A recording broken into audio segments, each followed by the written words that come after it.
ఈ తిరుపతి సభతోనే ఆయనకు తెలిసిపోతుంది గెలుపు కాంగ్రెస్ దేనని.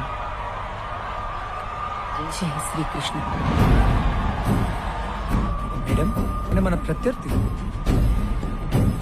అదేంటి దేవుడు కదా? కాదు మేడం, ఎన్టీ రామారావు. ఆయన ఎన్నికల ముగింపు సభ కూడా ఈ రోజు తిరుపతిలోనే.